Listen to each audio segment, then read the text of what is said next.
মেয়েদেরকে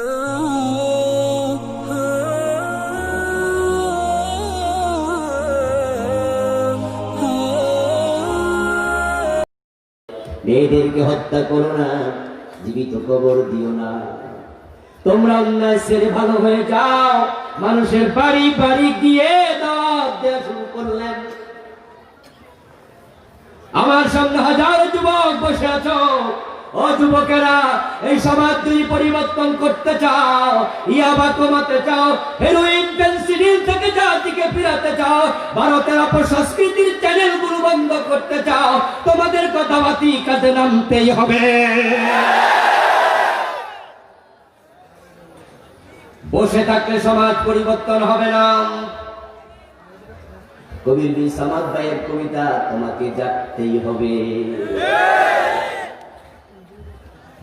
যোগ জামানা পাল্টে দিতে চাই না অনেকজন, এক মানুষই আনতে পারে জাতির জাগরণ। শুধু একজনকে মাথা তুলে দাঁড়াতে হবে। রাসূলুল্লাহ সাল্লাল্লাহু আলাইহি ওয়াসাল্লাম দাঁড়ালেন, যুবকেরা সঙ্গী হয়ে গেল, বাড়ি বাড়ি গিয়ে মানুষকে দাওয়াত দিতে শুরু করলেন। দাওয়াত দিতে দিতে বিশ্বনবীর বয়স হয়ে গেল 40, চলে গেল দীর্ঘ 23 বছর। কিন্তু ব্যাপারটা হলো, জায়গা বুঝে কোপ মারা লাগে। যেখানে তোল দেয়া দরকার সেখানে দেয়া লাগে, ব্যথার জায়গায় মলম দেয়া লাগে। ভুল জায়গা দিয়ে চেষ্টা করেও রেজাল্ট পাওয়া যাবে না। হরপ্রসাদ শাস্ত্রী, সে তৈল প্রবন্ধ আমরা অনেকেই পড়েছি। এক সময় এটা সিলেবাসে ছিল, ডিগ্রি ক্লাসে না ইন্টারমিডিয়েট ডিগ্রিতে। আমার বন্ধু জায়গা মতো এক ফোঁটা দিল কাজ হয়, অজাগায় মনে মনে দিল কাজ হয়। রাসূল সাল্লাল্লাহু আলাইহি ওয়াসাল্লাম দাওয়াত দিলেন, কিন্তু রেজাল্ট হয়নি। 17 থেকে 40 বছর পর্যন্ত দাওয়াতি কাজ করলেন। 23টা বছর চলে গেল। 40 বছর মানুষের জীবনের টার্নিং পয়েন্ট, এটা রাইজিং এজ। শক্তি বাড়তে বাড়তে বাড়তে বাড়তে 40-এ গিয়ে আবার তলানিতে নামতে থাকে। 40 বছর সব সময় সব যুগের মানুষেরা এই টাইমটাকে জীবনের মোস্ট ইম্পর্টেন্ট টাইম মনে করত। 40 বছর বয়সে গিয়ে বিশ্বনবী পিছনে ফিরে তাকালেন। 23টা বছর তো চেষ্টা করলাম, রেজাল্ট কি, অ্যাচিভমেন্ট কি একটু হিসাব করি। কিন্তু হিসাব করে দেখেন, একজন চোর চুরি ছাড়ে নাই, কোন ডাকাতি ছাড়ে নাই, ধর্ষণ অপহরণ, মেয়েদের জীবিত কবর দেয়া বন্ধ হয় নাই। বাড়ি থেকে বেরিয়ে গেলেন, মক্কার অদূরে জাবালে নূর নামক পাহাড়ে চূড়াইতে গুহায় বসে ভাবতে শুরু করলেন কিভাবে সমাজ পরিবর্তন করা যায়। এই ভাবনার নাম হলো ধ্যান, এটার নাম মুরাকাবা। শুধু চোখ বন্ধ করে বসে থাকার নাম মুরাকাবা না। 23 বছর চেষ্টা করলাম, অ্যাচিভমেন্ট কেন জিরো হবে? এই সমাজ আমাকে পরিবর্তন করতেই হবে। যারা যোগ্য লোক তারা কখনো হাল ছেড়ে দেয় না। যেখানে পিছল খেয়ে পড়ে যায় সেখানে ভর করে আবার দাঁড়াতে হবে।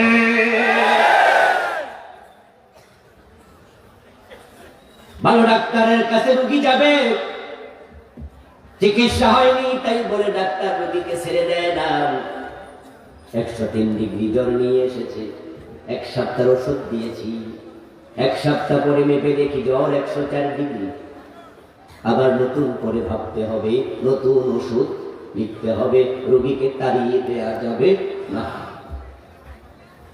আবার ওষুধ দিলাম, আবার 3 দিন 5 দিন পরে দেখা হলো জ্বর 105 ডিগ্রি।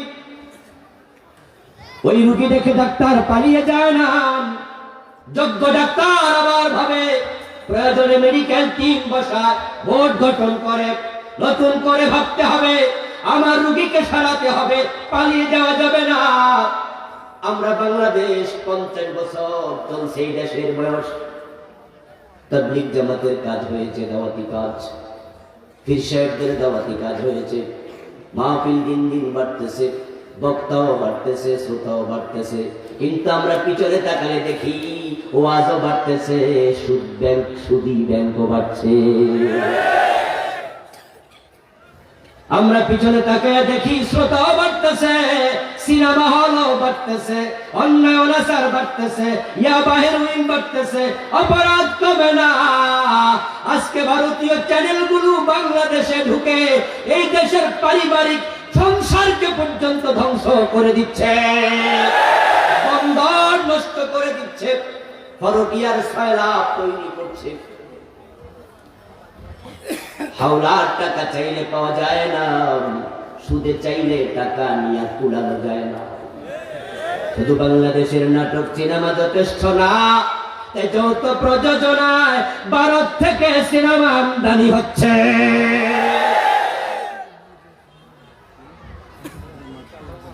আমাদের দেশে 40টির উপরে চ্যানেল আছে, ভারতে একটাও ঢুকতে তারা দেয় নাই। তাদের ডজন ডজন চ্যানেল আমরা ঢুকতে দিয়েছি।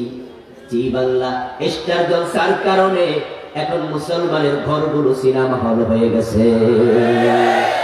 কলকাতায় বসে উলুধ্বনি দেয়, হাজী সাহেবের ঘরে উলুধ্বনি বাজছে। এখন আলেম ওলামা, তাবলীগ জামাত, পীর বুজুর্গ সবাইকে নতুন করে আবার ধ্যানে বসতে হবে। এই জাতিকে বাঁচাতে হলে ভাবনার বিকল্প নাই। এই অ্যান্ড্রয়েড সেট একটা যুবককে ধ্বংস করার জন্য যথেষ্ট, যদি নিয়ন্ত্রণ না করে। আজকের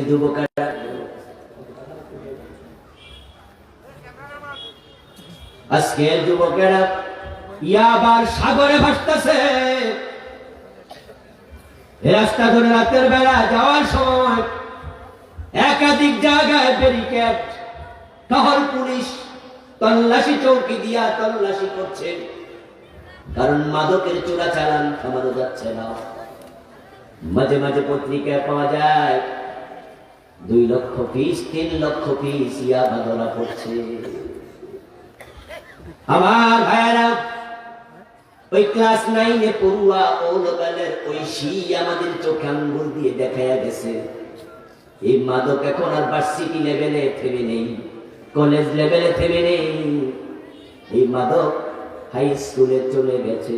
যদি তোমরা নতুন করে না ভাবো, হতে পারে কয়েকদিনের ব্যবধানে এই মাদক প্রাইমারি তো চলে যাবে।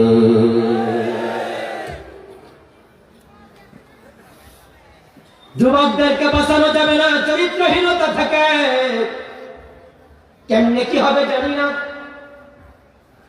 এই যে আমাদের মাহফিলগুলো ক্যামেরাওয়ালারা রেকর্ড করতেছে, আপনারা ধমক মারেন, এই ক্যামেরা নামাও, কিন্তু আমরা ধমকাই না। যদি আপনাদের ডিস্টার্ব হয়, কারণ আছে, কারণ এখানে শ্রোতা আছে আজকে ধরেন 20,000 30,000, কিন্তু তাদের রেকর্ডের মাধ্যমে 2 দিনের ব্যবধানে এই মাহফিল দেখবে কয়েক কোটি লোকে। যদি এই ক্যামেরাগুলো দিয়া ইউটিউব চ্যানেলে ওয়াজ ঢুকানো না যায়, তাহলে ওই বাজে নাটক সিনেমা দেখে জাতি ধ্বংস হয়ে যাবে। ওদেরকে বাঁচাবেন কেমনে? এই ওয়াজ চালায়, ওয়াজ ইউটিউবে ওয়াজ চলছে, ওয়াজের মাঝখানে হঠাৎ করে ল্যাংটা বেটি হাজির, সাপর্ণে সুপর্ণে নাচতাছে, কি রে চাইলাম কি আইলো কি। এই মোবাইলের ভিতরে নাই এমন কিছু নাই, গুগলে যাও, ইউটিউবে যাও, সব আছে।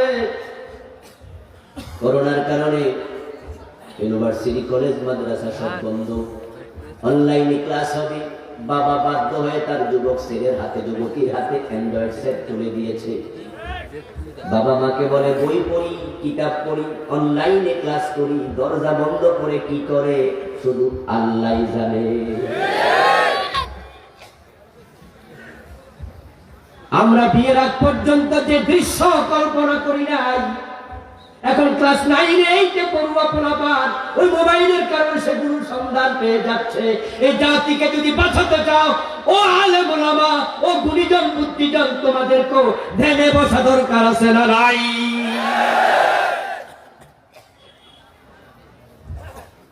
ওরা ধ্যানে বসে গেছে। ইহুদিরা, খ্রিস্টানেরা, পাশ্চাত্যের লোকেরা ধ্যানে বসেছে। তারা পরিকল্পনা করেছে মুসলমানদের চরিত্র যদি ধ্বংস করা না যায়, ইসলামকে দমন করা যাবে না। আগামী পৃথিবী আগামী বিশ্ব মুসলমানদের হাতেই আসবে। পাশ্চাত্য মিডিয়া খুললে শুধু দেখা যায় ইসলাম ফোবিয়া। ইসলাম মানে সন্ত্রাসী ধর্ম, ইসলাম মানে সন্ত্রাসী ধর্ম, মুসলমান মানে সন্ত্রাসী। বিবিসি, রয়টার্স, CNN সবগুলো নিয়মিত জিকির করতেছে ইসলাম বিরোধিতা নিয়ে। একটা মাত্র কারণ, তারা দেখেছে যদি ইসলাম ঠেকানো না যায়, আগামীতে গোটা বিশ্ব মুসলমানের হাতে চলে যাবে।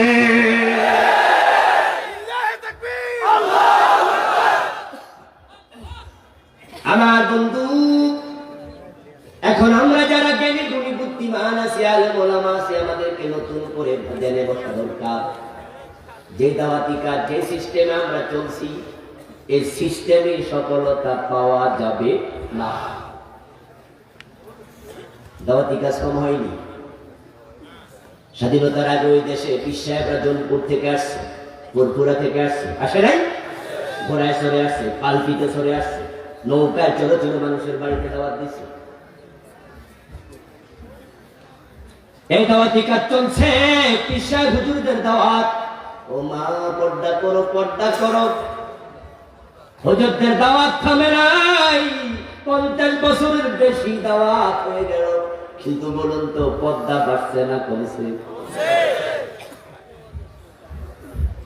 আগে ছিল 3 পিস, এখন হয়েছে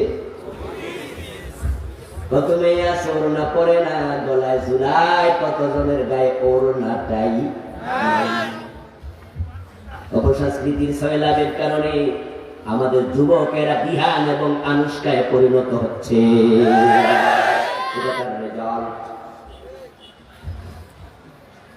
বিহানের বাড়িতে আনুষ্কা হাজির। কি বুঝলেন? আগে শুনতাম ছেলেরা মেয়ের কাছে যায়, এখন আস্তে আস্তে উল্টে যাচ্ছে। বলে কিনা আমার মেয়ে ব্ল্যাকমেল করছে, আমার মেয়ে ফোনে কল দিছে, তোমার মেয়ে কেন গেল? এতে বুঝা যায় অপরাধ জগতে এখন ছেলে মেয়েরা এগিয়ে যাচ্ছে। আপনাকে আমাকে ভাবতেই হবে কিভাবে জাতিকে বাঁচানো যায়। আনুষ্কা যদি অতিরিক্ত রক্তক্ষরণে মরে না যেত, তাহলে সে যে বিচার করে ঘরে ফিরে গেছে, তার মা বাবা কেউ জানতো না। আমরা তো জানার প্রশ্নই। জাতি শেষ হয়ে যাচ্ছে দোস্ত, বাঁচাতে হবে। বেপর্দা বেহায়াপনা এতটা তলানিতে গিয়েছে, আজকে লজ্জা নাই, বরং নির্লজ্জতার ভয়াবহতা কোথায় যাচ্ছে বন্ধু? এই তো ফেব্রুয়ারি আসতেছে, আমরা 14 ফেব্রুয়ারিকে ভালোবাসা দিবস নাম দিয়া মুসলমানের সন্তানেরা ঘটা করে পালন করবে। রাস্তায় নামবে, 10 টাকার গোলাপ ফুল 100 টাকা দাম হবে। প্রেমিকার চুলের মাঝে প্রেমিক গোলাপ ফুল ঢুকে দেবে। মা জানে, বাবা জানে, আত্মীয় স্বজনেরা জানে, যুবক ছেলেটা প্রেম করতেছে যুবতীর সাথে। বিয়ের বয়স হয় না, প্রেমের বয়স হয়ে যায়।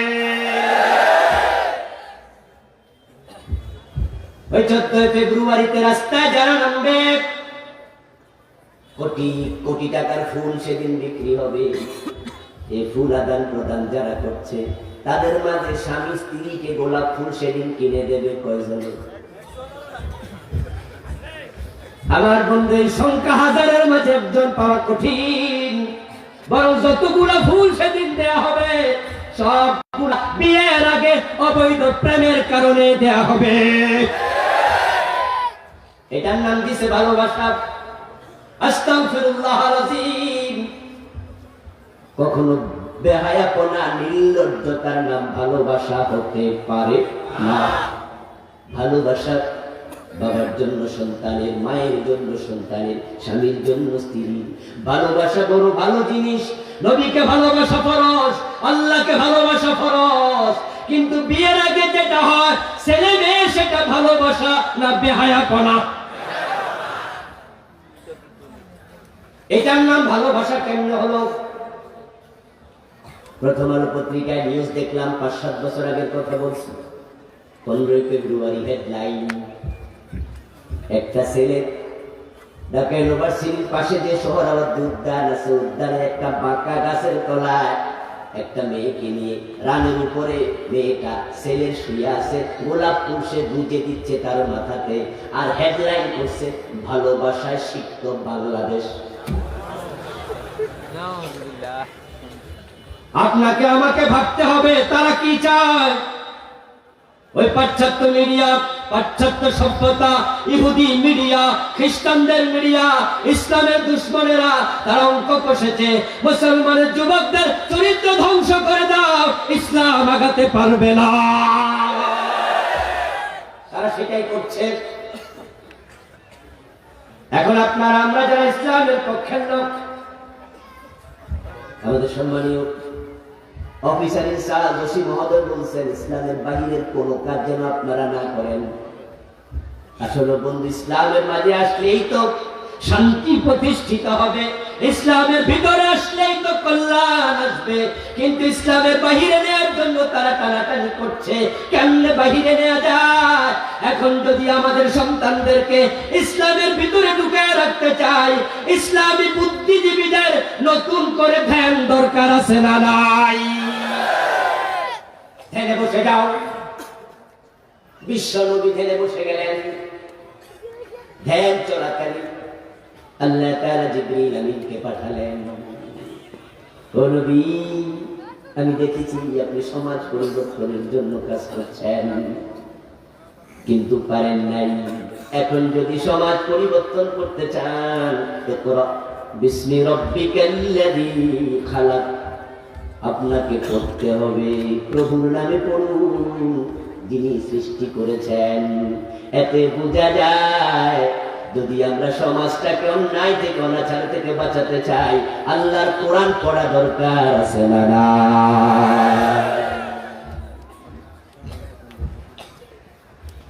কোরআন আপনাকে পড়তেই হবে। এই কোরআন ব্যতীত অন্ধকার থেকে বাঁচা যাবে না। জাহিলিয়াত দূর হয় নাই, নবী মুহাম্মদ কোরআন পেয়ে গেলেন। আল্লাহর হাবিব কোরআন নিয়ে আবার উঠে দাঁড়ালেন, মানুষের বাড়ি বাড়ি গিয়ে আবার দাওয়াত দেওয়া শুরু করলেন। আগে দাওয়াত দিলেন তিনি ছিলেন মুহাম্মদ ইবনে আব্দুল্লাহ, আব্দুল্লাহ ছেলে মুহাম্মদ। কোরআন পাওয়ার পরে আজকে তার পরিচয় মুহাম্মাদুর রাসূলুল্লাহ, আল্লাহর রাসূল মুহাম্মদ। আবার দাওয়াত দিতে শুরু। দাওয়াত দিতে দিতে বিশ্বনবীর বয়স হয়ে গেল 63। আবার 23 বছর দাওয়াত দিলেন। 17 থেকে 40 কত বছর? কথা বলুন, কত বছর? 40 থেকে 63 কত বছর? আগেও 23, পরেও 23। কি চমৎকার কম্বিনেশন! একই ব্যক্তি, বয়স 17 থেকে 40, 40 থেকে 63, 23। প্রথম 23 বছরে একবারে ছিল, একজনও ভালো হয় নাই। পরের 23 বছরে একজন, দুইজন নয়, লাখ লাখ মানুষ এমন ভালো হলো। আবু বকর, ওমর, ওসমান তৈরি হলো, এক একজন আকাশের নক্ষত্রের চেয়েও দামি। এখন ফলে ফুলে সুশোভিত। আপনাদের কাছে জানতে চাই, একই ব্যক্তির প্রথম 23 বছর রেজাল্ট নাই, পরের 23 বছরের রেজাল্ট আসার পিছনে কারণ আছে না নাই? কারণ শুধু একটাই, প্রথম 23 বছর দাওয়াত দিয়েছেন কোরআন ছাড়া, তখন কোরআন ছিল না। পরের 23 বছর দাওয়াত দিয়েছেন কোরআন দ্বারা। এতে বোঝা যায় কোরআন ছাড়া কখনো অন্যায় দূর করা যায় না। কোরআন ছাড়া সামাজিক বিপ্লব হয় না, কোরআন ছাড়া চরিত্র পরিবর্তন হয় না। তাই যদি আমরা ভালো হতে চাই, ওই আল্লাহর কোরআনের কাছে আবার ফিরে যাওয়া দরকার আছে না নাই? কিন্তু পরিতাপ, এখন আমরা কোরআন ছাড়ার জন্য প্রতিযোগিতা করছি।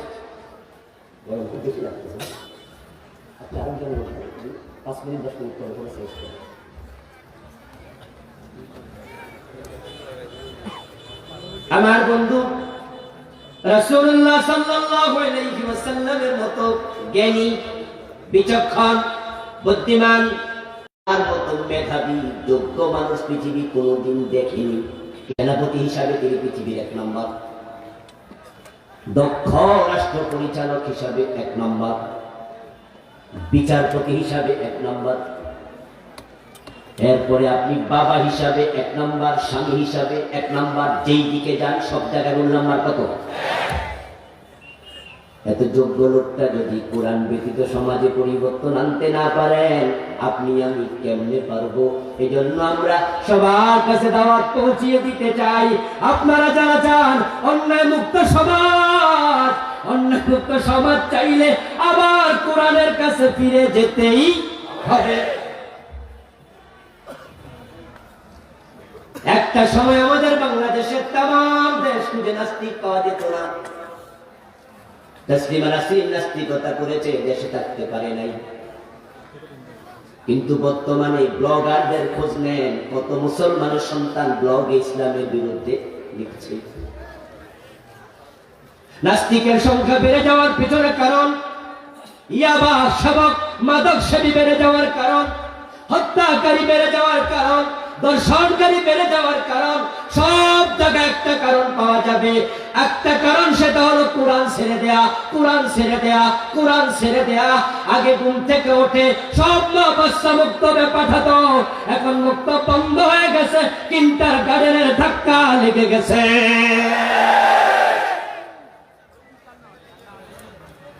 আমরা ঘুম থেকে উঠলে মায়েরা আমাদেরকে বলতো, বাবা মক্তবে যাও। শীতের সকালে চাদরটা বাস করে এইভাবে নিয়ে কিছু মুড়ি দিত, খাইতে খাইতে মক্তবে জায়গা। প্রতিটা ঘর থেকে, প্রতিটা বাড়ি থেকে দলে দলে সব ছাত্র কোপাল করতে শুরু। একটা সময় ছিল আলহামদুলিল্লাহ, বিয়ে করতে যখন যেত ছেলের বাবা নিশ্চিত প্রশ্ন করত, বেহাই সাহেব মেয়েটা কোরআন পড়তে পারে কিনা, মেয়েটা পর্দা করে কিনা। প্রশ্ন ছিল কমন প্রশ্ন। এখন সবার একটা প্রশ্ন, মেয়ে কি পাস? পাশের খবর নিলা, দিকের খবর নিলা না। এখন আর মেয়ে পর্দা করে না, পর্দা করে না, বাবা মেয়ের বুরকা সিলে দেয় না। এখন বৈশাখী দিন এসেছে, বৈশাখী শাড়ি কিনে দাও। মেয়েটা নাভির নিচে কাপড় পরে রাস্তায় হাঁটতেছে, কান করে শোনো, বুকের কাপড় সরায়া, নাভির কাপড় সরায়া যে মেয়েটা রাস্তায় বের হয়, যেই পেট পর পুরুষ দেখে, ওই পেট থেকে আল্লাহর ওলি জন্ম নেবে না।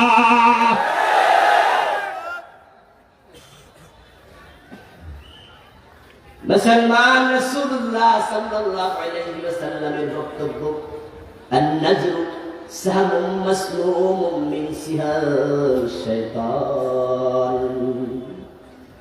মানুষের বদনজর হলো, পরপুরুষের নজর হলো শয়তানের বিষ মিশ্রণ করা তীরের মতো। যেই বুকের সৌন্দর্য পরপুরুষ দেখেছে, ওই বুকের দুধ পান করে আল্লাহর ওলি হবে না। এই জন্য বাবাদের প্রশ্ন ছিল, মেয়ে কোরআন পড়তে পারে কিনা, মেয়েটা পর্দা করে কিনা। আপনারা এই প্রশ্ন ভুলে গেছেন। আপনাদের বউয়ের পেট থেকে, আপনার পুত্রবধূর পেট থেকে তাই ওই শীতের মতো মেয়ের জন্ম হচ্ছে। রাসূলুল্লাহ সাল্লাল্লাহু আলাইহি ওয়াসাল্লাম কোরআনটা মানুষের সামনে তুলে ধরলেন। কোরআনটা সমাজে প্রতিষ্ঠিত হয়ে গেল। বন্ধ হয়ে গেল চুরি, বন্ধ হয়ে গেল ডাকাতি, বন্ধ হয়ে গেল মস্তান। নবী মুহাম্মদ সাল্লাল্লাহু আলাইহি ওয়াসাল্লাম ঘোষণা করে দিলেন, আমার মেয়ে ফাতেমা যদি চুরি করে, আমি ফাতেমার হাতটাও কাটবই। এই যে ওমরের যুগে গাছতলায় ঘুমাতো, বডিগার্ড লাগতো না, রাসূলের যুগে চুরি নাই, রাহাজানি ডাকাতি চিন্তাই নাই। রাসূলুল্লাহ ফু দিয়ে এগুলো সরাইয়া দিয়েছেন তা না, বরং কোরআনের আইন সমাজে কায়েম হয়েছে, চালু হয়েছে। মদ পান করেছে, আশীর্বাদ লাগানো শুরু হয়ে গেল। হযরত ওমরের ছেলে আবু শামা মদ পান করেছে, বাবা ওমর তাকে রেহাই দেয়। মদ্যপানের অপরাধে প্রিয় পুত্রকে নিজ করে মেরেছ দোররা, মরেছে পুত্র তোমার চোখের পরে। আজকে আমাদের প্রশাসনের ভাইয়েরা, আমাদের পুলিশ, আমাদের র্যাব, আমাদের বিজিবি, আমাদের সেনাবাহিনী, আমাদের কোস্টগার্ড সবাই মাদকের বিরুদ্ধে সোচ্চার।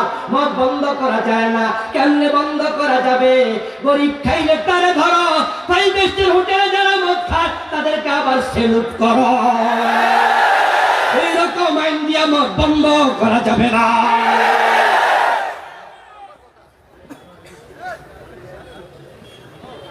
গরিবের ছেলে মদ পান করলে ওরে ধরে জেলে দিবা, আর যখন ধনীর ছেলে ফাইভ স্টার হোটেলে মদ পান করে তারে দেখলে সেলুট দিবা। দুই রকম আইন দিলে কখনো সমাজে শান্তি আসবে? ছাগল চোর ধরে জেলে দিবা, আর যারা দেশের কোটি কোটি টাকা চুরি করে তাদেরকে নেতা বানায়া দিবা। এইভাবে সমাজে চুরি বন্ধ হবে না। ইসলাম চমৎকার এক ধর্ম, যেখানে সাম্যের গান আছে, সাম্যের গান। মসজিদে ঢুকে যাইবা, সেখানে ওমা আমির উমরা সবাই সমান, রাজা প্রজা সমান। সামনে যে যাবে সামনের কাতারে দাঁড়াবে, পিছনে যে যাবে পিছনের কাতারে দাঁড়াবে। এলাকার এমপি মহোদয় মসজিদে ঢুকে দেখে সামনের কাতার খালি নাই, ওনাকে পিছনেই দাঁড়াতে হবে। কাউকে ধরে পিছনে এনে সামনে দাঁড়ানোর কোনো অধিকার নাই। ইসলাম চমৎকার এক ধর্মের নাম, সবাই সমান।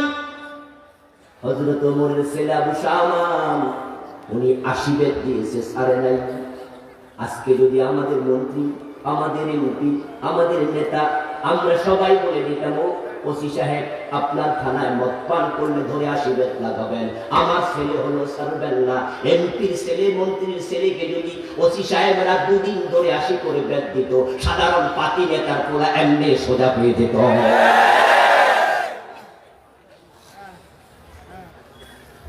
চুরি করেছে তাকে ধরে হাত কেটে দাও, হাত কেটে দাও।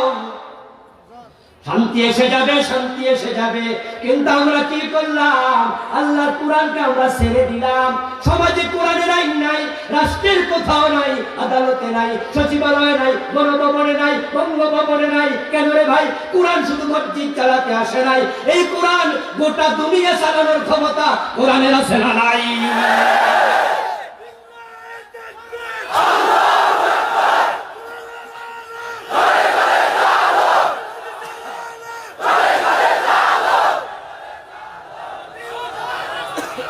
আমার ভাইয়েরাই, কোরআন যদি সমাজে কায়েম করা যায়, জাহিলিয়াত যেমন দূর হয়ে গেছে, বর্তমান নব্য জাহিলিয়াত দূর হয়ে যাবে। রাসূলুল্লাহ সাল্লাল্লাহু আলাইহি ওয়াসাল্লাম ঘোষণা করে দিলেন, আমার মেয়ে ফাতেমা চুরি করলে তারও রেহাই নাই। তো সাধারণ চোরেরা তো ভাবছে উপায় নেই। এখন আমরা ছাগল চোর, গরু চোর ধরে জেলে দিই, আর আপনারা মনে মনে করেন যাও আমার ছাগল গরু নিরাপদ হলো। ছাগল চোর জেলে গেছে, আপনি খুশি হওয়ার কোনো কারণ নাই। কারণ ওই ছোট ছোট সিসকে চোর গুলো জেলে ঢুকে চোর হইয়া বের হয় ডাকাত হইয়া।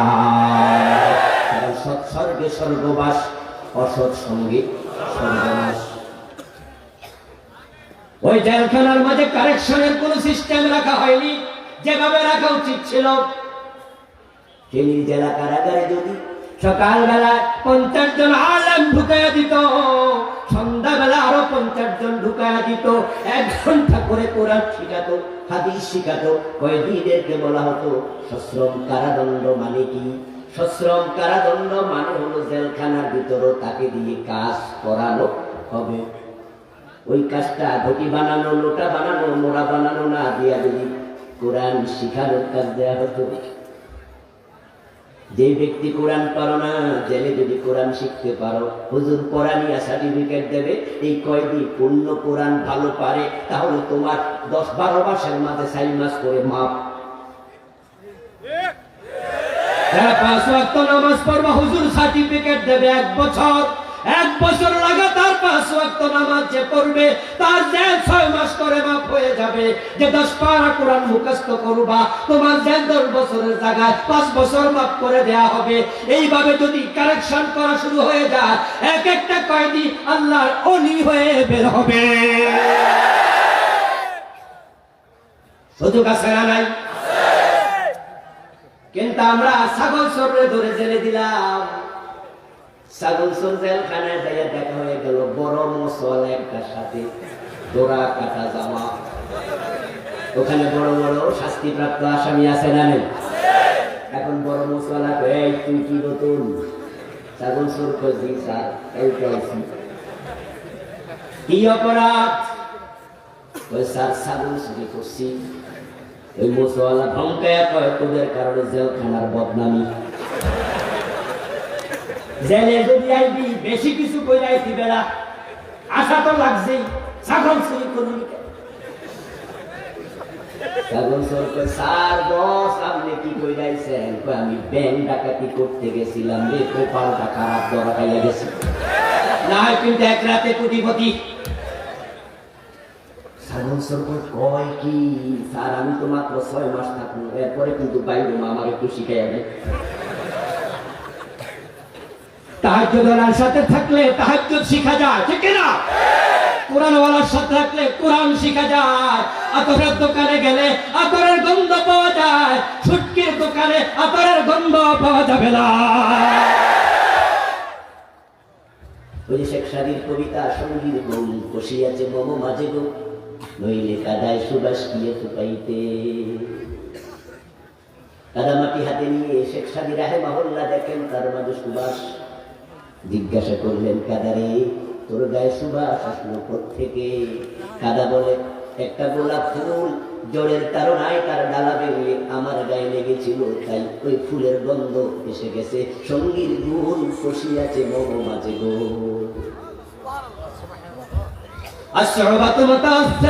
বিশ্ববিখ্যাত আরবি প্রবাদ, সঙ্গীর প্রভাব পড়বে। 100% পর্দা করে এমন একটা মেয়েকে যদি আপনি কোন কলেজে ভর্তি করে দেন, এই কলেজে সব মেয়েরা স্কার্ট ছাড়া চলে, ক্রস ওড়না গায়ে দিয়া বেপর্দায় চলবে, বোরকা পরা নিষেধ, এমন কলেজে ভর্তি করে দেন, আপনার 100% পর্দা করোয়া মেয়েটাকে ওদের সাথে মিশে দেখবেন 15 দিন পরে চেঞ্জ হয়ে গেছে। এখন হেও বোরকা পড়তে শরম শরম লাগে। আবার যদি একটা বেপর্দা নারীকে আপনি পর্দাওয়ালা মাদ্রাসায় ভর্তি করে দেন, একদিন 2 দিন যদি ওড়না খুলে যায়, 3য় দিন সেও বোরকা পরা শুরু করবে। এটাই নিয়ম। সঙ্গীর প্রভাব পড়বে। এই জন্য হযরত আলী বলছেন, তুমি যখন কাউকে সঙ্গী বানাবে দেখবে তার তাকওয়া আছে না নাই। কারণ মুত্তাকির সাথে চললে মুত্তাকি হওয়া যায়, চোরের সাথে চললে চোর হওয়া লাগে। বড় মশওয়ালা থেকে এখন ওই ছাগল চোরা শিখবে কেমনে ব্যাংক ডাকাতি করে। 2 দিন 3 দিন ট্রেনিং নেওয়ার পরে ওই ছাগল চোর মনে মনে বলবে আফসোস করে, জেলখানায় আরো আগে আইলাম না কেন। এবং সে বের হওয়ার সময় সিদ্ধান্ত নেবে, জেলের মাটি ধইরা প্রয়োজনে সে শপথ করবে, সে বলবে ছাগল এখন মাগনা দিলেও আর। এখন সে জেল থেকে বের হইয়া ছাগল চুরি করে না। এলাকার লোকেরা মনে মনে কয় আল্লাহর ওলি হইয়া বাইরেছে। ওখানে তৈরি হওয়ার পরিবেশ নাই। তাই আপনার সন্তানকে বাঁচাতে চাইলে কোরআনের কাছে আবার পাঠানো দরকার আছে না নাই? কোরআন হক জীবনের ফাউন্ডেশন। আজকে মা বাবারা টেনশনে থাকে, সন্তান তার অধীন থেকে বের হইয়া কোথায় গিয়ে নষ্ট হয়ে যায়। ইন্টারমিডিয়েট পর্যন্ত কাছে রাখা সম্ভব। বাড়ির পাশের কলেজে পড়ুক, ফেনী সরকারি কলেজে পড়ুক, ইন্টারমিডিয়েট পাশ করার পরে টিকলো জাহাঙ্গীরনগর বিশ্ববিদ্যালয়ে, টিকে গেল রাজশাহী ইউনিভার্সিটিতে। এখন কি আর বাড়িতে রাখা যাবে? এখন বাধ্য হয়ে তাকে ছাড়তে হবে। বুয়েটে ভর্তি হওয়ার সময় আবরার হত্যার মামলার আসামি 18টা ইঞ্জিনিয়ার, একটাও খুনি ছিল না, এক একটা হীরকখণ্ড ছিল। ঠিক না? ঠিক না? যখন আমি ওদিকে যাই কখনো কোনো কাজেই, দেখি বুয়েটের ছাত্ররা ছুটি হয়েছে, বিকাল বেলা হাঁটতেছে, পাশেই তো আবার মেডিকেলে ছাত্রছাত্রীরা করোন গায়ে হাঁটতেছে। তখন মনে মনে বলি, দেশের সেরা মেধাগুলো হাঁটছে, ডাবল গোল্ডেনে ক্লাস পেয়েছে, তারপরও বুয়েটে টিকে না, এমন আছে না নাই? বুয়েটে যারা টিকে দেশের সেরা মেধাবী। কিন্তু কয়েকদিন পরে দেখলাম আবরারকে পিটাইয়া সাপের মতো মারলো তার কিছু বন্ধু, তার ক্লাসমেট, এক বেশ সিনিয়র এক বেশ জুনিয়র। এত নির্দয় ভাবে মারলো, 1-2 মিনিট 1-2 ঘন্টা না, 6 ঘন্টার উপরে পিটাইলো। তাদের কলিজার ভাঁজে সামান্য ভালোবাসা নাই। আমি তো অবাক হই, আমরা যদি ভাত খাইতে বসি, দেখি ভাতের যে মার, ওই মারটা একটু গাঢ় হয়ে যায়। একটা ছোট্ট মুরগির বাচ্চা যদি ভাতের মারে পরে ডুবতে থাকে, কষ্ট পায়, আমরা কিন্তু খানা বন্ধ করে তারে বাঁচাতে যাই। ঠিক রাস্তার পাশ দিয়ে হেঁটে যাচ্ছেন, যদি একটা কুত্তার বাচ্চা পানিতে ডুবে মরতে থাকে, বিড়ালের বাচ্চা পানিতে ডুবে যায়, আমরা কিন্তু হাঁটু পানিতে নামতে দ্বিধা করি না। যেখানে মুরগির বাচ্চা মরলে আমরা আগে যাই, কুকুরের বাচ্চাকে বাঁচাতে যাই। একটা কলেজে ভার্সিটি পড়ুয়া তার বন্ধু কেমনে রকম পিঠে মারল, 18টা আজকে মামলার আসামি। জীবন ইঞ্জিনিয়ার হওয়া স্বপ্নটা শেষ হয়ে গেল। পত্রিকায় পড়লাম, টেলিভিশন সাক্ষাৎকারে দেখলাম, ওই 18 জনের একজন হলো জয়পুরহাটের 5 বিবির একটা ছেলে। সাংবাদিক তার বাবার সামনে ক্যামেরাটা অন করে কথা বলার জন্য মাউথ স্পিচ আগায়া প্রশ্ন করে, আপনি কি জানেন আপনার ছেলে খুনি? বাবা চিৎকার দিয়ে বলে, বলো কি? আমি তো ঠেলা গাড়ি চালাই এখনো। তার মা মুরগির ডিম বিক্রি কইরা, হাঁসের ডিম বিক্রি কইরা টাকা জমা, স্বপ্ন ছিল ছেলে ইঞ্জিনিয়ার হবে। আমাদের দুঃখ গুছে যাবে, তোমরা বলো ছেলে বুঝি খুনি হয়েছে? আহমদ শরীফ ঢাকা ইউনিভার্সিটি যখন ভর্তি হয়, নাস্তিক হয়ে ভর্তি হয় নাই। তাসলিমা নাসরিন ঢাকা মেডিকেলে যখন ভর্তি হয়, সে নাস্তিক হয়ে ভর্তি হয় নাই। নামগুলোর দিকে তাকালে বোঝা যায় বাবা ভালো মুসলমান ছিল। যারা আজকে মক্খর হয়ে যাচ্ছে, হত্যা সন্ত্রাসে আজকে শেষ হয়ে যাচ্ছে, কেন রে ভাই? আমি যেটা বলি, কারণ শোনো, কারণ হলো তাদের হাতে তোমরা কোরআন তুলে দেও নাই। যেই হাতে কোরআন ওঠে, ওই হাতে মদের বোতল উঠবে না।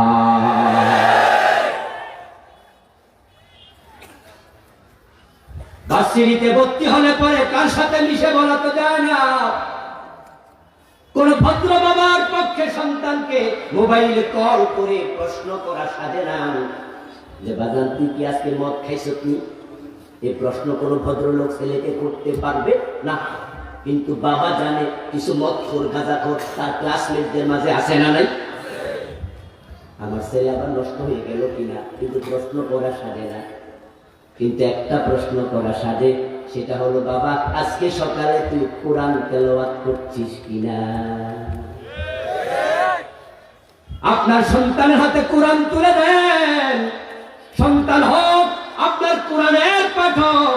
ছেলে যদি বলে, হ্যাঁ বাবা আমি আজকে সকালে 5 পৃষ্ঠা কোরআন পড়েছি, 1 পৃষ্ঠা পড়েছি, 5 আয়াত তাফসীর পড়েছি, আপনি নিশ্চিন্তে নাকে তেল দিয়ে ঘুমায় থাকেন। যেই হাতে কোরআন ওঠে, ওই হাতে মদের বোতল উঠবে না। তার প্রমাণ আমাদের মাদ্রাসাগুলো। হাটহাজারী মাদ্রাসায় ছাত্র আছে 10,000-এর বেশি।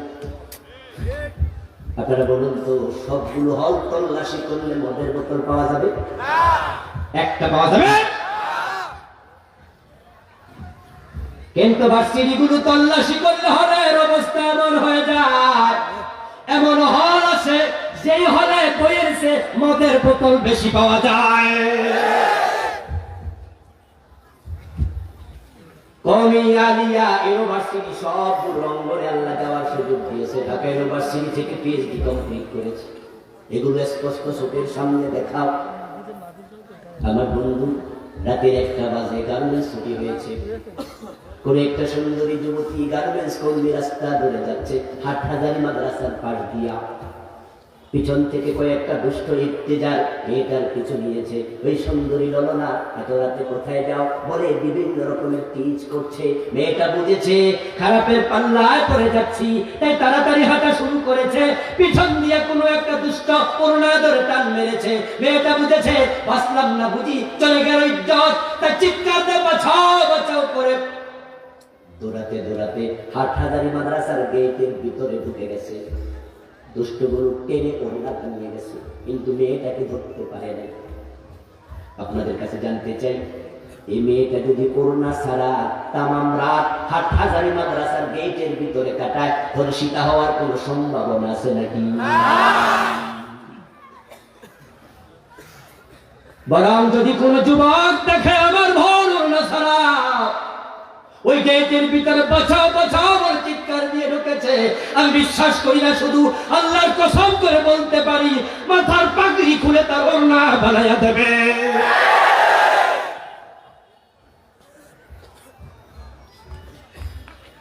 কিছু মনে করবেন না, বাস্তবতা বলছি। জাহাঙ্গীরনগর বিশ্ববিদ্যালয় রাতের বেলায় যদি চিৎকার দিয়ে হে ঢুকতো, নিরাপত্তা পেত তো। 100 জন দর্শন করে সেঞ্চুরি পালন করেছে। ঢাকা ইউনিভার্সিটির ভিতরে ওই বাদর রাতের বেলায় তার গায়ের কাপড়টা হারিয়ে ফেলেছে। আজাদ পোড়াপানের সামনে কাপড় ফেলে নিয়েছে। আমরা ভার্সিটির দোষ দেই না, আমরা দোষ দিচ্ছি এক জায়গায়। সেটা হলো এক জায়গায় কোরআন আছে আর এক জায়গায় কোরআন রাখা হয় নাই। যদি ভার্সিটিতে কলেজে এই কোরআন ঢুকে দিতে পারতা, আমাদের কলিজার টুকরা সন্তানগুলো প্রফেসর হতো, ডাক্তার হতো, ইঞ্জিনিয়ার হতো, সাথে সাথে কোরআনের আলেম হয়ে যেত।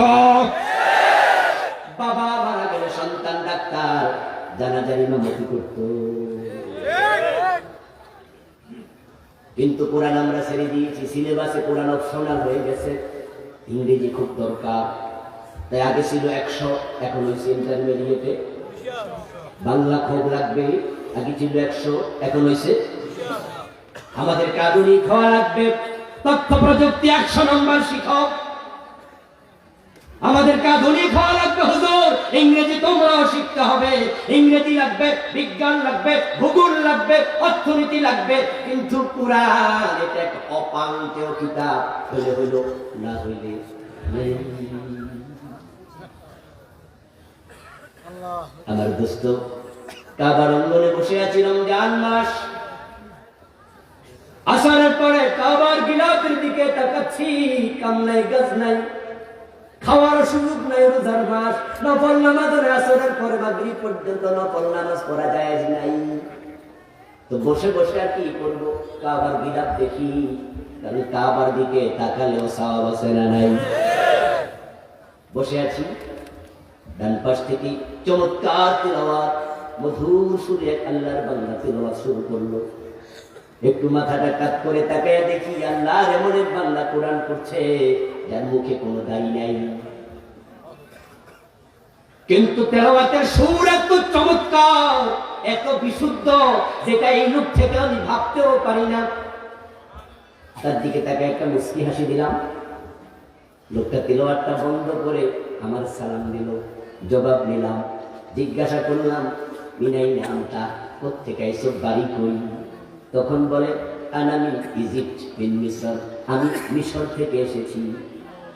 তেলাওয়াত শুনে আমি বুঝেছি সাধারণ আলেমের তেলাওয়াত এত ভালো হয় না, নিশ্চয় হাফেজ কোরআন হবে। জিজ্ঞাসা করলাম আনতা হাফিজুল কোরআন, তুমি কি কোরআনের হাফেজ? তখন সে বলে আলহামদুলিল্লাহ আল হাফিজুল কোরআন, আমি হাফেজ। আমি বললাম মাহের ফাতুকা ভাইজান পেশা কি করেন কি? আনা মহান্দেশ, আমি ইঞ্জিনিয়ার। আমি আরো অবাক হলাম, আমার দেশে কত ইঞ্জিনিয়ার পাওয়া যায় কোরআন দেখে দেখে পড়তে পারে না, সে ইঞ্জিনিয়ার কোরআনের হাফেজ। সিলেবাসে যদি কোরআন থাকে তাহলে আমরা কোরআনওয়ালা পেয়ে যেতাম। যদি কোরআনটা সমাজের সব জায়গায় ছড়িয়ে দেয়া যায় তখন মাদক নির্মূল হবে, অপসংস্কৃতি নির্মূল হবে, আবার কলিজার টুকরা সন্তানেরা সোনার মানুষ হিসাবে বড় হতে থাকবে। 10তলা বিল্ডিং দেখেছেন, কত সুন্দর তার জানালা, কত সুন্দর তার ওয়াল, কত ডিজাইন করা, তার কারুকার্য করা বিল্ডিং এর চৌসাই। কিন্তু আপনি ভুলে যাবেন না, মাটির তলায় এমন কিছু ইট আছে যেগুলো দেখা যায় না, সেগুলো না থাকলে বিল্ডিংটা দাঁড়াতো না। ওই ফাউন্ডেশনের উপর বিল্ডিং দাঁড়ায় আছে, ফাউন্ডেশন যত মজবুত বিল্ডিং তত মজবুত। ফাউন্ডেশন নড়ে পড়ে বিল্ডিং হবে নড়ে পড়ে, ফাউন্ডেশন দুর্বল করে উপরে বিল্ডিং তুলিও না, ওই বিল্ডিং মাথার উপর ভেঙে পড়ে যাবে। ঠিক আজকে তাই হয়েছে।